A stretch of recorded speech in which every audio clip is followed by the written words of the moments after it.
Hello and welcome to Unsolicited Opinion. Today, we live in a society where, from time immemorial, land problems have become some of the most important cases that have flooded our courts from the various levels. And we still have problems that are still coming up. They say the population growth is geometrical, but then the land still remains the same. And at times, because of our social interactions, it causes friction between us.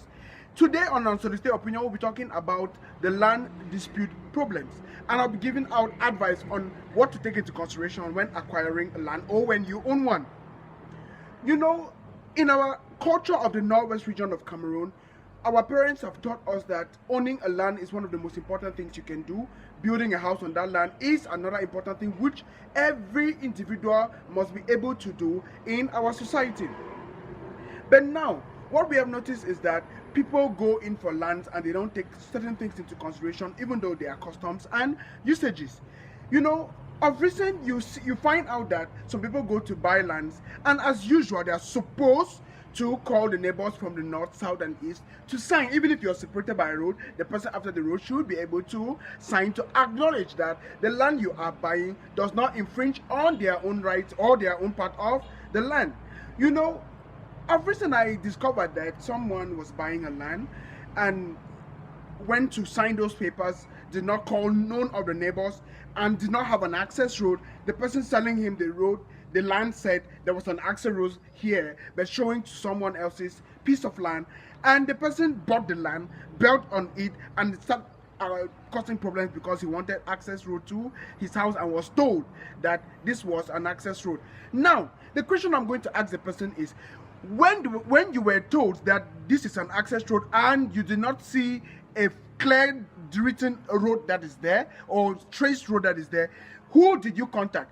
Where were your neighbors? Your neighbors have built in the right, in the left, in the south, and in the east, and you are the center, and nobody signed on your papers, and now you're causing problems. Then you have to go back to wherever you bought the land from and ask them to provide you an access road instead of causing problems with your neighbors. But usually, they say you can buy a land for 2 million, but you buy a good neighbor for about 10 million. And that is very true. Because most often than not, you discover that some neighbors, they actually infringe on the rights of others. However, what do we consider as a neighbor? A neighbor, in the landmark case of Donahue versus Stephenson, Lord Atkins said, it is any person you hold in reasonable contemplation that your acts and omission do not affect them, because if they do, you will be liable for reparations. And the reasonable possibility test was laid down, where it shows that when you're doing something, you should you should be reasonable enough to think that if I'm doing this, how will it affect the next person? Will it affect the person positively or negatively? Now, when you see people building their houses and encroaching into the piece of land of other people without consent, that is a big problem. Most of the time when you want to build, they call the authorities, the land housing authorities, the urban development authorities, in our case, to come and evaluate and estimate and draw up the land. And when you do that, you'll save yourself from problem. And inviting your neighbors over to confirm what you're buying and how you're doing, if it's infringing in their rights or not, because you're not even supposed to build, and if it's not a common property, they are not supposed. You have to give a distance away from the boundary line so that you avoid confrontation with your neighbor. Now, if you want to buy a plot, I strongly advise, if you don't have a lawyer, you make sure your neighbors are there and you sign at a police station to be able to have witnesses with credibility, without biasness in signing your land, your sales certificate.